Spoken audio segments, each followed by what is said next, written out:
Hello, YouTube, and welcome back to Brewing with Magic. Well, you see I've got Brewmaster Will with me today, which means it's probably spoiler season again. What's up, Will? Hey, how's everybody doing? I'm really glad to have you back on. And Yep, yes, INNISTRAD Midnight Hunt, we got our first batch of spoilers, and woo, I mean, these yep, are some gas cards right beautiful. here. Yep. So, okay, well, before we start the show, I just want to remind you, as always, that we are super appreciative of all of you, our Brew Crew members. You mean a lot to us. We're having a lot of fun lately with the comments, and we really appreciate everything you do to support us. We're almost at 500, and we just need the rest of you to help out, too. Hit that subscribe button and become a member of the Brew Crew. You can also win some fun prizes. Check the description down below to find out what I'm talking about. Are you ready to get into today's cards, Will? Yeah, I'm excited. Let's do this. Okay, the first thing we're going to talk about is something that normally we don't talk about in spoiler seasons. The basic lands for the set. Oh my gosh, they are Yep. gorgeous. If you haven't seen them, I'm sure Will's got them on the screen now. They're popping up or they've already been up there. But basically, they're completely like black and white, and then their borders and the symbol are the color of whatever color mana they produce. I love them, Will. Yeah, these are beautiful. And I want to tell everybody, the cool part about this is it's like having full art, but having this kind of full art is just gorgeous. And if you play real paper Magic, these are going to be the basics inside the deck boxes, which is amazing. For us on MTG Arena, I'm just looking so much forward to having another full art land that I really enjoy playing with. So I'm really stoked for these to come out. And just the artwork they did, just amazing. So, and That there's swamp, two sets, two that different types swamp. of art per land. Yes. So you basically have 10 lands that you can Yes. choose from that you want full art with. Yes. Oh, and the swamp is just my favorite thing in the world. I love a good graveyard scene. We love Halloween here at my house. Yeah. Not only are these going to be my new main lands in my decks, which is funny because I just the one of the few times I spend real life money on something on alternate cards was my lands, and now I'm already getting new ones. But that's okay. I'm happy. I'm stoked. But I'm actually going to collect all 10 different versions in foil and have them professionally framed and put on my wall. I think they're that Yeah. beautiful. Yeah, So. I agree. If you are a collector, like these are going to be definitely a must-have just for a collection. They're really pretty. Yes. So cool. So, we've got for you 1 Mythic, 2 Rares, and 4 Common/Uncommons today, and I can't wait. So let's go ahead now and get into the very first one. We're going to start with the Mythic, and then we'll head on down to the Commons and Uncommons. And first, we have a Planeswalker that I've heard of, I've never played with, Ren and 7. This is, I mean, I'm not wrong, this is a older, I don't play a lot of Historic, but I'm pretty sure I've seen it in there. Yeah. So this is a play on words because the original one is Ren in 6, and they decided to go +1 on this one. So now it's Ren in 7. I just remember the Ren part. I seriously, I wasn't like setting you up for a joke there. I thought it was. Okay, so Ren in 7, 6+1, is 2 green, 3 colorless, legendary planeswalker. Now I get why it just says Ren. I was actually wondering why it didn't say Ren and 7, because it's just Ren. It's a mythic, of course, and then it comes out with 5 loyalty, and then it's got some really, really interesting ones. So you got +1, reveal the top 4 cards of your library, put all land cards revealed this way into your hand and the rest into your graveyard. Sounds like something Sultai players are going to love, as long as we get the land to support 3 colors. 0, put any number of land cards from your hand onto the battlefield tapped. Okay, that's fine. I like that. -3, create a green tree folk creature token with reach, and this creature's power and toughness are each equal to the number of lands you control. -8, return all permanent cards from your graveyard to your hand. You get an emblem with you have no maximum hand size. This is very, very powerful looking since it can defend itself, and it can really help your deck move along. Do you think this is seeing standard 22 play? We'll just call it standard 22 because that will be, or we'll just call it standard going forward since that's what it'll be when we're talking about these cards. Yeah. No, I think this card is definitely going to see play in like certain builds more than others, 100%. And I'm excited to see this card in play because honestly, there's been some lack in landfall decks. There's like some strength, some lack, and with Zendikar Rising still in the mix, we have that ability to kind of like take more advantage of those landfall. I love landfall decks, so I'm excited to use this in a landfall deck. So if I'm playing Selesnya and I want to go that route, now I have, mana, or I have lands now that'll sink into those cards. So, Feldar's Retreat, is a great, one that everyone likes to use, but you can't really see that much benefit if you're only dropping one land per turn. Imagine dropping 3 or 4 lands in one turn. Mm-hmm. I mean, that is just bonkers. And then also in the other, landfall triggers, within green or green red, Ashaya. So more lands means a powerful Ashaya. And the only, the token, being as big as the lands, the only card that matches it for that mana cost is Ashaya. So they're both 5-drops. So you instantly create another Ashaya directly onto the battlefield. The only difference is you're not making all your other creatures lands, but you're getting the benefit from it, which is super strong. And then on top of that, if you're going more into like a green-red build, now you have the Phylath World Sculptor. So, all your green plants can get bigger. So you start to pump and pump and pump. But I also agree, what you were saying a second ago is in other decks. So being able to throw cards into your graveyard might actually be beneficial. So if you are running in a grave recursion deck and you're trying to funnel cards but keep the lands to kind of like play into it, yes, I don't know, that's pretty interesting. You might be able to see that too. I think that's great. Sounds like you really like this Planeswalker, I'm not going to lie. I love it. So, one other thing I want to mention about this, first to do so, I have to talk about a new mechanic. It's not new to the game. It's going to be new, I believe, to Arena. I don't believe it's in Historic, but it's probably going to be new to a lot of you standard players out there, and that's the mechanic Flashback. So, we're going to get into a card in just a minute that has Flashback.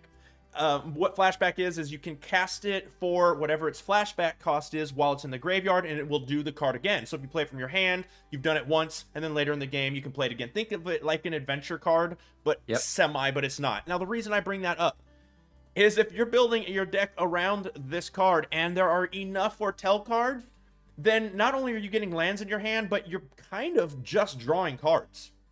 Pseudo drawing cards, because now you've got these flashback cards going into your graveyard that you can play at any time. So like Will said, you can put it in a bunch of different shells, graveyard recursion. I see a lot going on with this, and I definitely think that this is going to get some standard play, and that's just my 2 cents. I also think it's kind of interesting. It almost looks like a Halloween picture because it looks like he's holding up a jack-o'-lantern. Yeah, I think he actually is in the second one with like leaves cut in it, like leaf shapes. Looks pretty cool. It looks really neat, the alternate version. And I don't know what Ren and 6 is, but this looks like some kind of mutated crazy man that's part tree, part human. I don't know. The art's great, and I'm loving everything about it. Let's go ahead now and go on to the rares.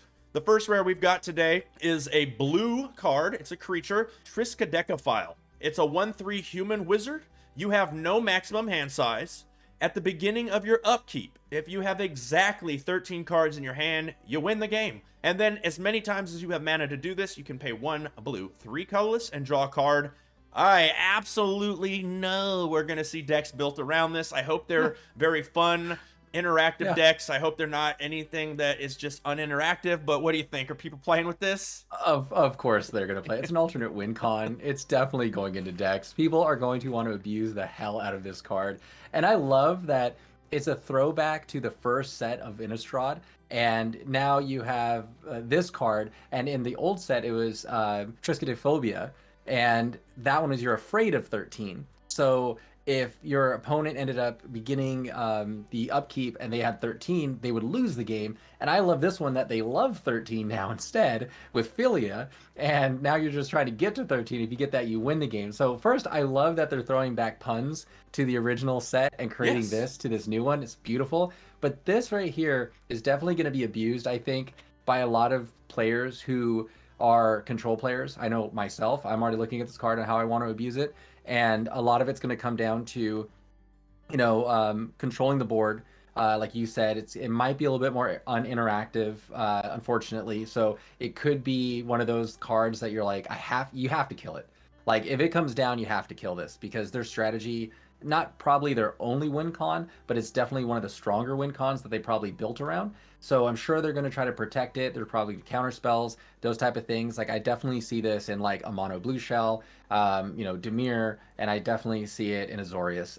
And there's definitely ways that they can abuse it. Maybe even use it as reoccurrence. Like that's what I was thinking of running it from a Dimir standpoint.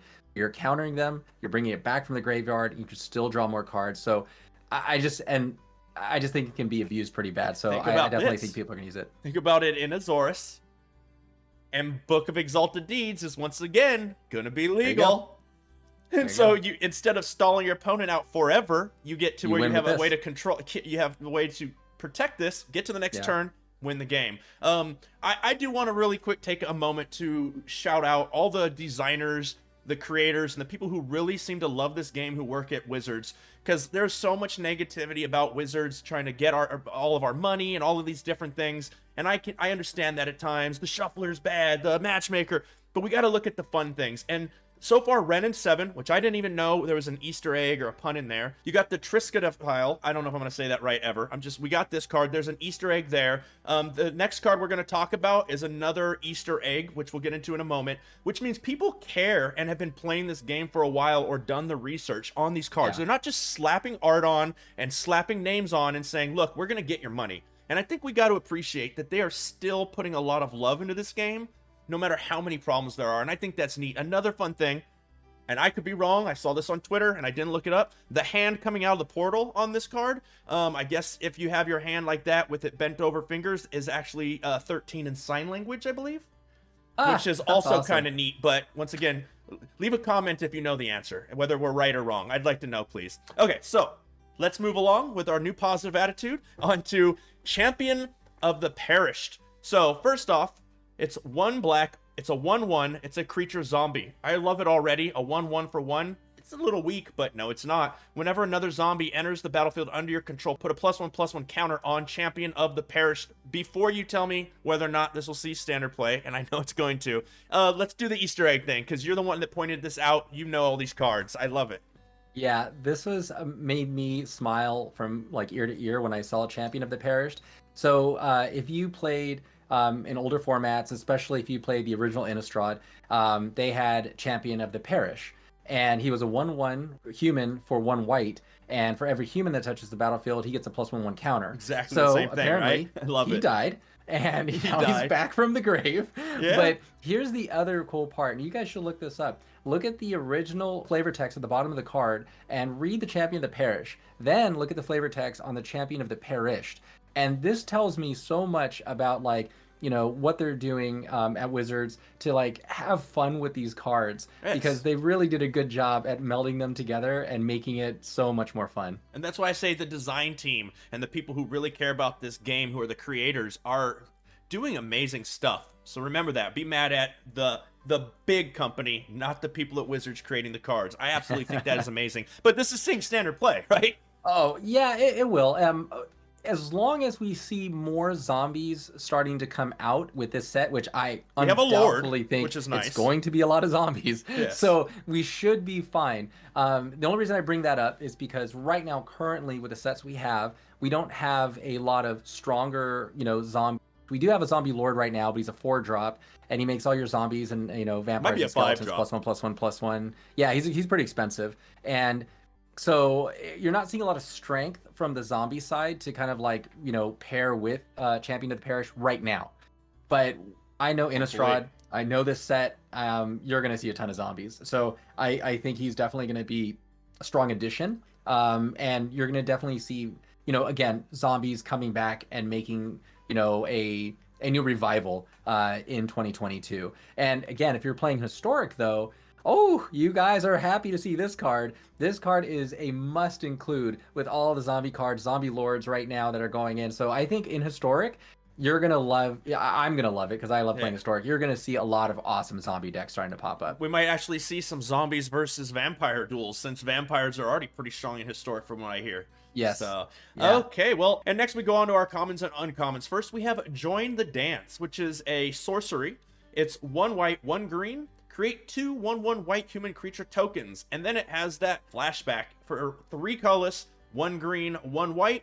You can cast this from your graveyard. Of course, then you exile it, and once again, create 2 1/1 white human creature tokens. Now, you might think to yourself, 5 mana is a lot. Well, you already did it for 2, and then it was just going to sit in your graveyard and do nothing anyways, and they gave us the ability to replay it. It sounds like a bargain to me. This is a lot like a card from the past called Lingering Souls, which was 1 white, 2 colorless, put 2 1/1 flying spirits, I think it was, or something like that into play. 2. And then that flashback for 1 white, 1 colorless, it got cheaper, but we were at a different time of Magic back then.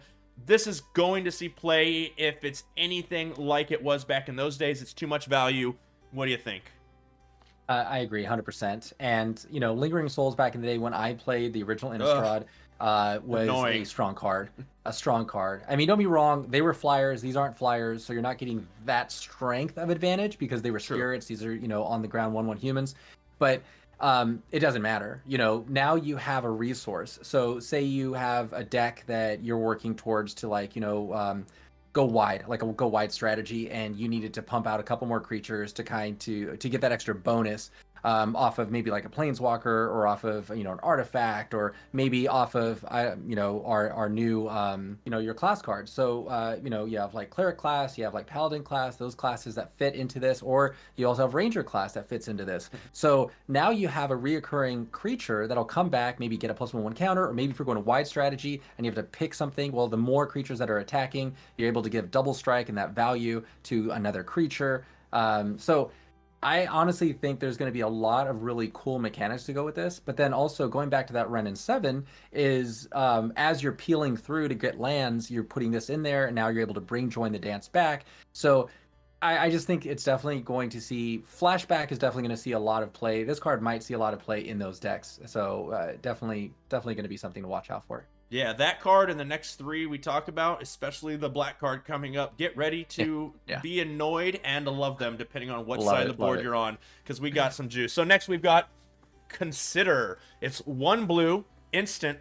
Look at the top card of your library. You may put that card into your graveyard. I wonder if it had flashback, if that's okay. And then draw a card. 1 blue, look at the top card, get rid of it if you don't like it, then draw a card. You think this will see play? Oh, 100%. This literally is going to take over for Opt. Yeah, Opt is now going to probably not be as strong. Don't be wrong, Opt is a great card, but being able to put something in your graveyard is so much better than Opt. And unless you're playing against rogues.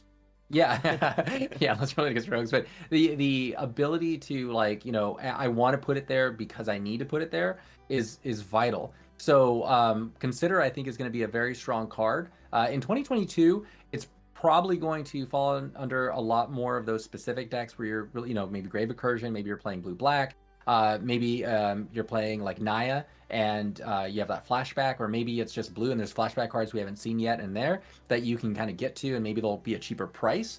But in Historic, if you're playing Phoenixes right now, this is like an auto include. I would switch out Opt and add Consider, because now you can just put Phoenix directly into your graveyard and you have a kick. But the other cool part about Consider is it's a cheap spell that you can use for Magecraft.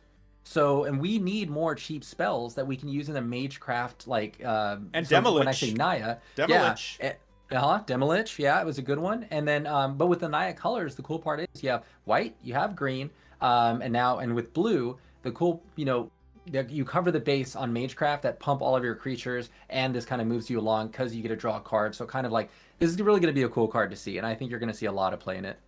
Okay, let's move right along to Better Shock, which is called Play with Fire. 1 red, instant. Play with Fire does 2 damage to any target. If a player is dealt damage this way, scry 1. So we know it's going to see play because it's scry with an upside benefit, but I would consider your opinion to be important. What do you think, Will? Yes. I mean, I always hate to retire a card, but I'm retiring Shock. I mean, if I need Shock in the deck to you need help more me advance, then I'll do it. But if I had to replace, like if I only had enough for a play set of, this instantly replaces just better. it. It's just just better. And that's the cool part, that every color kind of got like a taste of an upgrade. And Play with Fire, I love it because honestly, as a red player, I want to know what cards I have next, and it can't be a land. Like, I need something that's going to help me win the game, move me along, get me in the right direction. Get that scry. I actually dig this because, again, I'm going to throw Historic into this real quick. So why I like this card in Historic is because now in red decks that are kind of moving along and you're using like Light at the Stage, this triggers it first. So you're hitting him in the face for 2, scrying the 1 off the top, moving that out of the way if you got don't a need prowess it, and trigger. then Light at the Stage, and then you're drawing those 2 cards into hopefully the cards you need. So I love this card. I think it's going to be a lot of play. 2022 Historic, you know, you name it, it's going to be in it. Okay, and the last card for the day is not only one of my favorites out of all of these, but I guarantee you, if you're sitting on the opposite side, you're going to hate this card for the next 2 years. 100%. And it's going to be in every format of Magic all the way. It's probably going to get to see play past Historic, since from what I know, this is a lot better than a lot of removal. And it's one black, one colorless. It is Infernal Grasp. Of course, it's an instant. I had to make sure of that before I reviewed it and said all of that, because if it was a sorcery, no. But it's as simple as this. Destroy target creature. You lose 2 life. Yep. This is the best black removal card. Just hands down. This is worth splashing black for a play set of that. Like, yeah, there is no downside other than lose 2 life. So think back to some of the cards that we've seen in the past, right? Heartless Act. They have to be a converted mana cost 3 or less. They can't have a counter on them. They can't non-dragon, non-angel, non-demon. You got Blood Chief, which misses on turn 3, is a sorcery. So think about all of those removals, and now that aside, and say I can target any creature, destroy it, but I only lose 2 life. I mean, it's the best removal that we've seen. This is going to see so much play in all formats, from arena to paper all the way down. It is definitely going to be replace all. And I'm from a black player standpoint, I love playing like control decks and things along those lines. I mean, this just made me so happy. And I know people are going to get infuriated. They're like, oh man, another Infernal Grasp. I can't believe it. Yes. And it is an awesome card. So yeah, so out of everything we've previewed today, I mean, I definitely think that, you know, they're all pretty strong depending on what we see. I think Champion of the Parish could be one of the better cards, but I'm gonna tell you right now, without seeing any more of the set, I bet you, no money, but I bet you that Infernal Grasp is gonna end up in our top 10 for the set, because it's just that good. And we've only seen what, 5 cards, 6 cards, like 7 cards, however many cards. But I think that's going to be one of the best cards in the entire set. So, well, that's going to do it for all of the cards that we have to show you today. I hope you had a blast. Let us know down in the comments anything you want to tell us. We've been having a fun time engaging with you all. Thank you to everyone who's already a Brew Crew member, everybody who's been commenting, liking the videos. It means a lot to us. We're having a lot of fun. It sounds like you are too. If you're not subscribed yet, it's super easy. Click that button and become a member of the Brew Crew, and you'll also be able to win some fun prizes. Check the description down below to find out what I'm talking about. And as always, until next time, have a blast in the arena.